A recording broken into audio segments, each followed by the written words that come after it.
Hello दोस्तों, art study channel में आपका स्वागत है। आशा करता हूं कि आप लोग स्वस्थ होंगे और मस्त होंगे और अपनी तैयारी को अच्छे से कर रहे होंगे। देखिए, पार्ट 9 हमारा है आधुनिक भारतीय समकालीन कलाकार।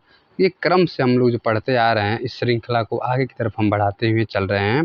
देखिए, ये बहुत महत्वपूर्ण टॉपिक है जो आपका चल रहा है, आधुनिक भारतीय समकालीन कला। इसको आप अच्छे से वीडियो को देखिएगा और समझिएगा। तो हम देर न करते हुए हम प्रश्न को शुरू करते हैं। तो प्रश्न नंबर देखिए 201 से शुरू हो रहा है। क्या चीज़ है, प्रश्न को ध्यान से पढ़िए। क्या कह रहा है?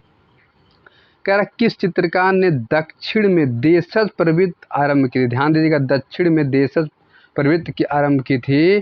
केसीएस पन्नीकरण, जे स्वामीनाथन, केजी सुब्रमण्यम, ए रामचंद्रन। तो इसमें आपका ऑप्शन सही हो जाएगा केसीएस पन्नीकरण। ठीक, हमेशा जो है चारों विकल्पों को पढ़ा करिए, बार बार हम कहेंगे आपसे।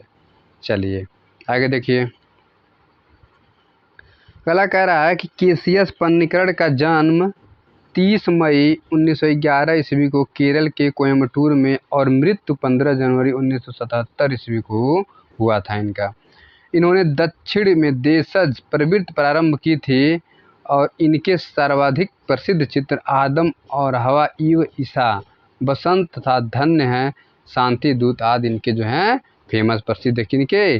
केसीएस पन्नीकरण जी के। ठीक, चलिए आगे देखते हैं हम। तो चीज़ों को बारीकी से समझते हुए चलिए आप लोग। अगले प्रश्न की हम तरफ चलते हैं। 202 नंबर क्वेश्चन कह रहा है कि टाइगर इन मून लाइट। ठीक, ध्यान दीजिएगा, क्वेश्चन को अच्छे से पढ़िए। कह रहा है कि टाइगर इन मून लाइट 1978 की किस कलाकार की कृत है? बात समझिएगा, टाइगर इन मून लाइट की बात कर रहा है। तो राम किंकर बैंस, मृणालिनी मुखर्जी, अनुपम सूद, जोगेंद्र चौधरी। तो इसमें आपका हो जाएगा आंसर जोगेंद्र चौधरी जी है। ठीक, चलिए थोड़ा देखते हैं। जोगेंद्र चौधरी 1939 ईस्वी से उन महत्वपूर्ण चित्रकारों में से हैं जिन्होंने समकालीन भारतीय कला में अपनी सशक्त अभिव्यक्ति से कला और समाज के रिश्तों को अच्छी तरह से परिभाषित किया है और इनके चित्रों में चित्रित आकृतियों की अंकन शैली से व्यंग विनोद के भाव उभरते हैं और इनके चित्रों में चंद्रमा और बाघ, गणेश, नटी विनोदनी आदि फेमस है। चलिए अगली तरफ हम चलते हैं, अगले क्वेश्चन की तरफ। तो चीज़ों को अच्छे से समझते हुए आप लोग चलिए। बहुत ही मेहनत से इस चीज़ को बनाया जाता है, आप लोग अच्छे से देखिए और क्या करिए, इसका जो है शेयर भी करा करिए। ठीक, चलिए 203 नंबर क्वेश्चन क्या कह रहा है? ध्यान दीजिए, प्रश्न को पढ़िए पहले। कि जल रंग वुड कट बोट्स आन पद्म 1936 ईस्वी में किसके द्वारा बनाया गया था? ध्यान दीजिएगा, बोट्स आन पद्म की बात कर रहा है अमृता शेरगिल, अनुपम सूद, रमेंद्र चक्रवर्ती, जामिनी राय। तो इसके आंसर जो आपके हो जाएंगे कौन? रमेंद्र नाथ चक्रवर्ती जी थे। ठीक, चलिए आगे देखते हैं। जल रंग वुड कट बोट्स आन पद्म 1936 में रमेंद्र नाथ चक्रवर्ती के द्वारा बनाया गया था। रमेंद्र नाथ का जन्म 1902 ईस्वी में और मृत्यु 1953 ईस्वी में हुई थी। इनकी गणना नंदलाल बसु के अग्रणी शिष्यों में की जाती है। Kopai river, call of the Himalaya, the winding road, क्या है, glimpse of snow case, the hermit, Calcutta road और ए ब्रांड इत्यादि इनकी वुडकट माध्यम में निर्मित प्रमुख कृतियां हैं। तो इस तरह से अगर एक चीज़ आप पढ़ेंगे तो कई चीज़ें आपको क्लियर होती चली जाएंगी। ठीक है, चलिए आगे देखते हैं। अगला हमारा प्रश्न 204 नंबर देखिए क्या कह रहा है, ध्यान से प्रश्न को पढ़िए। कह रहा है कि कला अभिव्यक्ति के माध्यम के रूप में सेरिग्राफी को प्रारंभ करने वाले कलाकार। ध्यान दीजिएगा, ललित मोहन सेन, चित्तो प्रसाद भट्टाचार्य, हरेंद्र नारायण दास, केजी सुब्रमण्यम। तो इसका आंसर हो जाएगा केजी सुब्रमण्यम जी, सेरिग्राफी वाले। ठीक, चलिए अब देखते हैं फिर इनके बारे में। केजी सुब्रमण्यम भारतीय मूर्तिकार, भित्ति चित्रकार, प्रिंट मेखक, लेखक और शिक्षाविद थे। वे भारतीय आधुनिक कला के प्रणेताओं में शामिल रहे। इन्होंने भित्ति चित्र, टेराकोटा व कई तरह के खिलौने भी बनाए। केजी सुब्रमण्यम कला अभिव्यक्ति में सेरिग्राफी को आरंभ करने वाले कलाकार थे और इन्हें पद्म विभूषण, पद्म भूषण व पद्मश्री से सम्मानित किया गया था। चलिए आगे देखते हैं। अगला हमारा 205 नंबर क्वेश्चन को ध्यान से पढ़िए। क्या कह रहा है कि where are all the flower gone शीर्षक नामक चित्र किसके द्वारा निर्मित की गई है? A Ramachandran, Bhupen Khakhar, Frida, Arpana Kaur. तो इसमें आपको फटाफट आंसर देना है, कौन सा सही हो जाएगा? अर्परा कौर। कौन थी? अर्परा कौर जी तो गान की थी। ठीक है, चलिए आगे देखते हैं। आगे क्या कह रहा है कि अर्पणा कौर देश की जानी मानी समकालीन चित्रकार है और भारतीय समकालीन कला में अपने खास स्थान रखती हैं और 1984 ईस्वी में दंगों ने उन्हें बहुत ही असर डाला और इन्होंने 1984 ईस्वी के दंगों को अपने चित्रों की सीरीज वर्ल्ड गोज ऑन में उतारा और इसी तरह वृंदावन की विधवाओं के हालात पर इन्होंने विंडोज ऑफ वृंदावन सिटीज क्या पेंट की थी। तो ये अर्परा कौर जी थी। कौन सी? अर्परा कौर जी थी। चलिए आगे देखते हैं। अगला प्रश्न हमारा क्या है, देखिए 206 नंबर क्वेश्चन क्या कह रहा है कि एम.बी. धुरंधर ने कला शिक्षा कहाँ से प्राप्त की। बात कर रहा है एम.बी. धुरंधर की। ललित कला महाविद्यालय Delhi, Mayo school of art Lahore, J school of art Mumbai और SRS स्कूल ऑफ जयपुर। तो इसमें से आपका आंसर हो जाएगा जे स्कूल ऑफ आर्ट मुंबई। तो धुरंधर कहाँ के थे? मुंबई से संबंधित थे। चलिए आगे देखते हैं। माधव विश्वनाथ धुरंधर का जन्म 8 मार्च 1867 ईस्वी को कोल्हापुर महाराष्ट्र में तथा मृत्यु 1 जून 1912 ईस्वी में हुआ। ये कैनवास पर ऑयल पेंटिंग किया करते थे और इन्होंने कला की शिक्षा जे स्कूल ऑफ मॉडर्न आर्ट से ली। इन्होंने 1916 ईस्वी में गुजराती मैगजीन शिवाजी महाराज निकाले। ठीक है, तो इस तरह से एम.बी. धुरंधर की अगर बात की जाए तो कहाँ बम्बई कला से संबंधित कलाकार थे। 200 देखिए 7 नंबर क्वेश्चन क्या कह रहा है, ध्यान से पढ़िए। कह रहा आफ्टर द साइक्लोन नामक चित्र श्रृंखला किसने चित्रित की? ध्यान दीजिए। पारितोष सेन, M.F. हुसैन, जतिन दास और जे स्वामीनाथन। तो अगर इसकी बात की जाए तो इसके एक सेकंड कौन थे? इसका आंसर हो जाएगा पारितोष सेन जी थे। आफ्टर द साइक्लोन, ध्यान दीजिएगा, after the cyclone Paritosh Sen ji थे। चलिए अब देखते हैं इनके बारे में थोड़ा। पारितोष सेन का जन्म 18 अक्टूबर 1918 ईस्वी को ढाका बांग्लादेश में हुआ था। ये आधुनिक कला को प्रोत्साहित करने के लिए स्थापित कलकत्ता ग्रुप के संस्थापक सदस्यों में से एक थे। कलकत्ता ग्रुप भारत की पहली कला संस्थान है जिसमें आधुनिक कला के लिए कलाकारों को एकजुट किया जाता है और इनके द्वारा आफ्टर द साइक्लोन नामक चित्र श्रृंखला चित्रित की गई और इनकी मृत्यु जो है 23 अक्टूबर 2008 में कोलकाता में हुई थी। ध्यान दीजिएगा, पारितोष सेन जी का जन्म क्या हुआ था? 18 अक्टूबर 1918 को और मृत्यु 28 अक्टूबर 2008 को कलकत्ता में हुआ था। चलिए आगे देखते हैं। तो इस तरह से जो नीचे दिया हुआ है आपको अच्छे से इसको पढ़ना है, समझना है, तब आगे की तरफ फिर से बढ़ना आपको है। चलिए तो अगले प्रश्न की तरफ 208 क्वेश्चन की तरफ हम लोग चलते हैं। कर असंबंध चित्रकार का नाम बताइए। क्या बातें कर रहा है? असंबंध कौन चित्रकार? इसमें से यामिनी राय, राम कुमार, बी प्रभा, के.एस. कुलकर्णी। तो इसमें से असंबंध कौन है? ये आपके राम कुमार जी है। कौन है? राम कुमार जी असंबंध कलाकार हैं। फिर कह रहा है कि यामिनी राय, बी प्रभा तथा के.एस. कुलकर्णी ने भारतीय लोक कला परंपरा को अपनी कृतियों में आत्मसात किया जबकि राम कुमार की कृतियाँ और इनसे असंबंध है। ठीक है, चलिए आगे देखते हैं। आगे क्या चीज़ दिया हुआ है? 209 की बात करते हैं। क्या कह रहा है? कह रहा है कि अमृता शेरगिल के चित्रों में किस भावना की झलक अधिक दिखाई पड़ती है? उल्लास, शांति, विषाद, उन्मुक्तता। तो इनकी जो है कौन सी दिखाई देती है? एक सेकंड, विषाद। किसकी भावना दिखाई देती है? विषाद की भावना में दिखाई देती है। ठीक, चलिए आगे देखते हैं। अगला क्या कह रहा है देखिए ध्यान से पहले।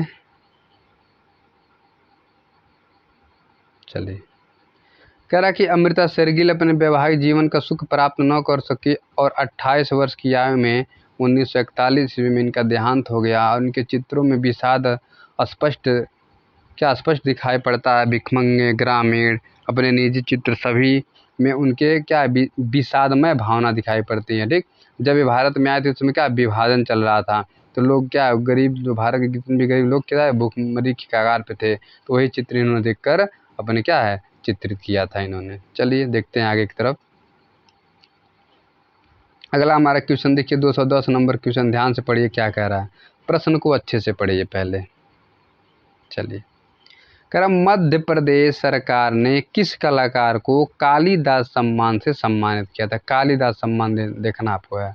गुलाम शेख, यल राजपूत, केजी सुब्रमण्यम, एनएस बेंद्रे। तो आपका आंसर सही हो जाएगा, आंसर केजी सुब्रमण्यम। चलिए आगे देखते हैं। केजी सुब्रमण्यम को आधुनिक संवेदना और अंतर्दृष्टि के साथ कला के क्षेत्र में दीर्घ अवधि तक समर्पित भाव से काम करने के कारण मध्य प्रदेश सरकार ने कालिदास सम्मान से सम्मानित किया था।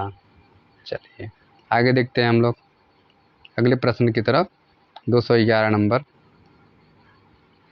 211 कह रहा है कि समीक्षावादी कलाकार कौन है। ध्यान दीजिएगा, पूछ रहा है कि समीक्षावादी कलाकार कौन है। रणवीर सिंह बिष्ट, क्या है, खन्ना होना चाहिए, ठीक है यहाँ पर, और रामचंद्र शुक्ल और मदन लाल नागर। तो आपका क्या ऑप्शन सही हो जाएगा इसमें से, रामचंद्र शुक्ल जी थे, क्या थे वो, समीक्षा कलाकार माने जाते थे। ठीक, चलिए आगे देखते हैं। रामचंद्र शुक्ल समीक्षावादी चित्रकार प्रारंभ की थी। कौन, किसने, रामचंद्र शुक्ल द्वारा समीक्षावादी चित्रकला का प्रारंभ हुआ था और यही उनकी व्यक्तिगत शैली भी है जिसको उन्होंने बनारस हिंदू विश्वविद्यालय के अपने कुछ शिक्षकों व साथियों के साथ लेकर इन्होंने प्रारंभ किया था। चलिए आगे देखते हैं। अगला हमारा प्रश्न है 212 नंबर। ध्यान दीजिए क्या कह रहा है। 212 नंबर क्वेश्चन को पढ़िए गौर से। कह रहा है 212 नंबर क्वेश्चन, कृष्ण खन्ना की चित्रकला में किस शैली का प्रभाव दिखाई देता है। ध्यान दीजिएगा, अभ्रंश शैली, मुगल शैली, राजस्थानी शैली, दक्षिण शैली। तो अगर बात करें खन्ना साहब की तो दक्षिण शैली इनके शैली में प्रभाव दिखाई देता है। दक्षिण शैली का प्रभाव कृष्ण खन्ना को मिलता है और इन्होंने कोई भी आकृति बनाई हो अथवा किसी विषय का चित्रण किया हो, सब में दक्षिण शैली का प्रभाव हमें दिखाई देता है। चलिए आगे चलते हैं, देखते हैं अगला हमारा क्या चीज़ है। 213 नंबर क्वेश्चन देखिए। कह रहा है कि घनवाद से प्रेरणा लेने के उपरांत निजी विशेषता वाले कलाकारों का नाम बताइए। ब्राक, अजेनफेन, के एस कुलकर्णी, राम कुमार। तो आपका आंसर क्या हो जाएगा, ध्यान दीजिएगा, राम कुमार जी। ठीक है, वो निजी कलाकार के रूप में किसको, घनवाद को मानते थे। चलिए आगे देखते हैं। घनवाद से प्रेरणा लेने के उपरांत निजी विशेषता वाले कलाकार राम कुमार हैं। सन 1970 ईस्वी के बाद राम कुमार अपने गुरु फर्नांड लीजे जो क्यूब शैली घनवाद के उस्ताद से प्रभावित होकर अपने चित्रों में अमूर्तता की शुरुआत की और सन 1924 ईस्वी में शिमला में जन्मे राम कुमार एक निपुण लेखक होने के साथ साथ पूर्णकालीन चित्रकार भी हैं।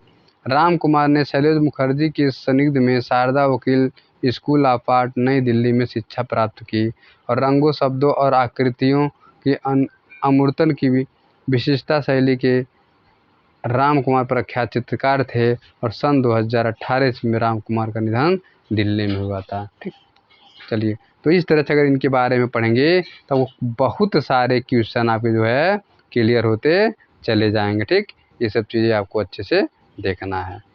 चलिए अगले हम प्रश्न की तरफ बढ़ते हैं। 214 नंबर क्वेश्चन देखिए क्या कह रहा है। क्या निम्नलिखित में से कौन सिर्फ चित्रकार है, मूर्तिकार नहीं है। जयराम पटेल, रामकिंकर बेंद्रे, देवी प्रसाद राय चौधरी। तो इसमें से जो एनएस बेंद्रे साहब जी थे चित्रकार थे, बाकी क्या है, मूर्तिकार लोग थे। चलिए आगे देखते हैं। जयराम पटेल, रामकिंकर एवं देवी प्रसाद राय चौधरी चित्रकार तथा मूर्तिकार दोनों हैं, जबकि बेंद्रे सिर्फ चित्रकार हैं। चलिए आगे देखते हैं अगले प्रश्न की तरफ। अगला प्रश्न हमारा क्या है, 215 नंबर क्वेश्चन। कह रहा ईसा के जीवन पर आधारित चित्र किस कलाकार ने बनाया था। एम.एफ. हुसैन, बेंद्रे, यामिनी राय, गगनेन्द्र नाथ टैगोर। तो आपका आंसर हो जाएगा यामिनी राय जो थी किस पे, ईसा के जीवन पर इन्होंने चित्र बनाया था। चलिए देखते हैं क्या चीज़ और दिया हुआ है। ईसा मसीह के जीवन पर आधारित चित्र यामिनी राय ने बनाए थे और यूरोपीय घनवाद का प्रयोग सर्वप्रथम भारतीय चित्रों में गगनेन्द्र नाथ ने 1923 ईस्वी में प्रारंभ किया था और 1907 ईस्वी में इन्होंने ईवी हैवेल के साथ मिलकर Indian society of oriental art की स्थापना की थी। उनके प्रमुख चित्र इस प्रकार के हैं: माँ से विदा लेते चैतन्य और पक्षी के लिए नारी, स्थापत्य कला अर्जुन व चित्रांगदा, अद्भुत लोक 28 आदि है। ठीक, चलिए आगे देखते हैं हम लोग अगले प्रश्न की तरफ। एक सेकंड।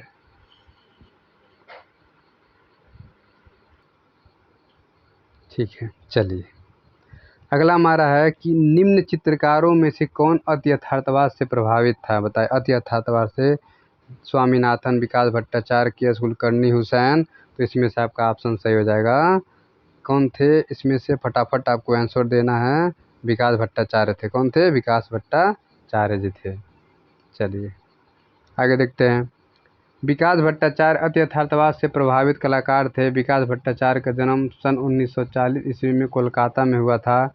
विकास भट्टाचार्य फोटोग्राफी यथार्थवाद में रुचि रखते थे और व्यक्ति चित्र में पारंगत थे। गुड़िया चित्र श्रृंखला अति यथार्थवाद का अच्छा उदाहरण है। विकास को सन 1988 ईस्वी में महत्वपूर्ण कला योगदान के लिए पद्मश्री सम्मान प्राप्त हुआ और सन 2006 ईस्वी में कोलकाता से आपका क्या निधन हो गया था। यहाँ से इनके क्या स्वर्गवास हो गया था। चलिए आगे देखते हैं। 217 नंबर क्वेश्चन देखिए ध्यान से क्या दे रहा है, पढ़िए। भारतीय कलाकारों में किस पर प्रभाववाद का प्रभाव है? रवि वर्मा, राम किंकर, रणवीर सिंह बिष्ट और रविन्द्रनाथ टैगोर। इसमें आपका आंसर हो जाएगा, कौन सा सही हो जाएगा? रणवीर सिंह बिष्ट जी थे। चलिए आगे देखते हैं। कह रहा है कि भारतीय कलाकारों में प्रभाववाद से प्रभावित कलाकार रणवीर सिंह बिष्ट हैं। अपने समकालीन कलाकारों के समान आप भी बंगाल स्कूल के रेखांकन तथा बॉम्बे स्कूल के प्रभावी दृश्य चित्रों से प्रभावित थे। इनका जन्म 1928 ईस्वी में गढ़वाल, उत्तर प्रदेश वर्तमान उत्तराखंड में हुआ। 1968 ईस्वी में आप government college of art and craft Lucknow के प्राचार्य बने और आप मृत्युपरांत 1998 ईस्वी तक लखनऊ में ही रहे थे। चलिए अगले देखते हैं। 218 नंबर क्वेश्चन क्या कह रहा है? कह रहा है कि बंगाल शैली के कलाकार नहीं हैं। ध्यान दीजिएगा। सुरेंद्र कर, शैलेंद्र, रतिन मिश्रा, मुकुल डे। तो जो है बंगाल शैली की बात करें तो रतिन मिश्रा जी नहीं थे। क्या है? रतिन मिश्रा होगा, लेकिन थोड़ा मिस्टेक हुआ है, रचिन लिखा गया है। रतिन मिश्रा उनका नाम देखिए दिया हुआ है। रतिन मिश्रा द्वारा कला के नवीन स्वरूप की संभावनाओं पर सबसे पहले ध्यान दिया गया और उनके रंग शिल्प में राजपूत कला का सौष्ठव दिखाई देता है। सौराष्ट्र, ठीक है, बहुत अच्छे से इन्होंने कलाकारी की थी अपने। चलिए 19 नंबर 200 के देखिए क्या कह रहा है, क्वेश्चन को ध्यान से पढ़िएगा। कह रहा सैयद हैदर रजा। ध्यान दीजिए, सैयद हैदर रजा है व्यक्ति चित्रकार, दृश्य चित्रकार, घनवादी चित्रकार, अमूर्त चित्रकार। ये कैसे चित्रकार थे? ये आपके थे दृश्य चित्रकार थे। ठीक, चलिए आगे देखते हैं। रजा ने अपनी कला की शुरुआत दृश्य चित्रों से की थी, लेकिन बाद में वे प्रकृति के प्रति आकर्षक और समर्पित हो गए और आधुनिक कला में काम करने के बावजूद प्राचीन भारतीय कला से उनका अटूट लगाव रहा। चलिए आगे देखते हैं। अगला हमारा है 220 नंबर क्वेश्चन। और संबंध बताइए। ध्यान दीजिएगा। नागजी पटेल, शंकु चौधरी, महेंद्र पांड्यान, ज्योति भट्ट। तो इसमें से आपके ऑप्शन सही हो जाएंगे ज्योति भट्ट जी। ठीक, चलिए आगे देखते हैं। नागजी पटेल, शंकु चौधरी एवं महेंद्र पांड्यान ये तीनों मूर्तिकार है, जबकि ज्योति भट्ट ग्राफिक और प्रिंट मेकिंग सिद्धस्त कलाकार माने जाते हैं। चलिए आगे देखते हैं हम लोग।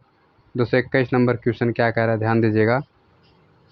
कह रहा है किस आधुनिक भारतीय चित्रकार के रेखांकन पहली नज़र में ठोस काले विस्तार के रूप में दिखाई देती है? राम कुमार, नंदलाल बोस, जयराम पटेल और दयाबख्श चावड़ा। इसमें आपका ऑप्शन सही हो जाएगा जयराम पटेल जी। ठीक, चलिए आगे देखते हैं। आधुनिक भारतीय चित्रकारों में जयराम पटेल के रेखांकन पहली नज़र में काले रंग एवं विस्तार के रूप में दिखाई देती है और सन 1930 में गुजरात के सोनिजा नामक ग्राम से जयराम पटेल का जन्म हुआ। जयराम की कला शिक्षा sir J school of art and craft Mumbai से हुई। जयराम ने अपनी कला में काले रंग का अधिक प्रयोग किया और जयराम पटेल ने स्याही से कागज पर रेखांकन तथा लकड़ी के अन्य व धातु प्लेट पर रिलीफ माध्यम से क्या किया, विशिष्ट कार्य किया। और काली स्याही के रेखांकन में ऐसा प्रतीक होता है जैसे दिखता है, देखते हैं कि उनका आकार बढ़ता जा रहा है। और जयराम पटेल का निधन सन उन क्या है 1916 ईस्वी में हो गया था। चलिए आगे देखते हैं हम लोग, अगले क्वेश्चन की तरफ हम लोग बढ़ते हैं। अगला क्वेश्चन देखिए 222 नंबर क्वेश्चन क्या कह रहा है। कह रहा है जामिनी राय ने किस शैली से प्रेरणा ली थी। जामिनी राय की बात कर रहा है। कंपनी शैली, कालीघाट पट शैली, बंगाल शैली, पाश्चात्य शैली। तो किस शैली से जुड़ी थी? कालीघाट पट शैली से इनका संपर्क रहा था या प्रेरणा उससे ली थी इन्होंने। आगे देखते हैं, कला का पश्चिमी चित्र संसार का लुभावना रूप भी इन्हें शिक्षण संस्था में रोक नहीं पाया था और उसे त्याग कर अपनी अंतर मन की खोज को संतुष्ट करने के लिए अपेक्षित लोक कलाओं को बाजारू कही जाने वाली कला की शरण में गए और लोक जीवन का व्यापक अध्ययन किया। और इसी समय एक कालीघाट के पटुआ कलाकारों के संपर्क में आए और उनकी कला से बेहद प्रभावित भी हुए। चलिए आगे की तरफ हम बढ़ते हैं। 223 नंबर क्वेश्चन देखिए क्या कह रहा है। कह रहा इनमें से कौन असंबद्ध है? विनोद बिहारी मुखर्जी, समीरनाथ गुप्त, शैलेंद्रनाथ डे, नारायण श्रीधर बेंद्रे। असंबद्ध कलाकार की बात करें तो नारायण श्रीधर बेंद्रे जी थे। चलिए आगे देखते हैं, विनोद बिहारी मुखर्जी, शैलेंद्रनाथ डे, समीरेंद्रनाथ गुप्त तीनों कलाकार बंगाल स्कूल से संबंधित हैं, जबकि नारायण श्रीधर बेंद्रे इनसे संबंधित नहीं थे। चलिए आगे देखते हैं 224 देखिए क्या कह रहा है ध्यान से। कह रहा अमृता शेरगिल पर भारत आगमन पर प्रभाव पड़ा कब से? लोक कला का, जनता चित्रों का, राजस्थान चित्रों का या पुनर्जागरणकालीन चित्रों का? तो सबसे ज़्यादा प्रभाव पड़ा था अजंता के चित्रों का। ठीक, चलिए आगे देखते हैं। दक्षिण भारत की यात्रा में अमृता ने अजंता को पहली बार देखा और उससे प्रभावित हुई। अजंता मुगल और बसौली शैली के अध्ययन से अमृता ने अपने शैली के विकास में काफ़ी लाभ उठाया, किंतु केवल भारतीय होने के कारण उनका आधुनिकीकरण करने का वे कड़ा विरोध करती थी। चलिए आगे देखते हैं। ठीक, तो आज का जो वीडियो का लास्ट जो प्रश्न है ध्यान से पढ़िए क्या कह रहा है। कह रहा है कियास कुलकर्णी की कला में पाई जाती है प्राकृतिक दृश्य, ग्राम्य जीवन के दृश्य, प्राकृतिक दृश्यों के चित्र, ठीक है, और पौराणिक कहानियों के दृश्य। तो इसमें आपका आंसर हो जाएगा बी, ग्राम्य जीवन के दृश्य जो है पाए जाते हैं। ठीक, आगे देखते हैं हम। कुलकर्णी के चित्रों का आधार क्या है? प्रमाणिकल कला तथा जीवन है। उनके चित्रों का संग्रह देश विदेश के अनेक चित्र संग्रहालयों में सुरक्षित है। उनके चित्रों में कथावाचक तथा क्या है, श्रृंगार उत्तम कृतियाँ, श्रृंगार है मिस्टेक हो गया है। ठीक है, कोई बात नहीं।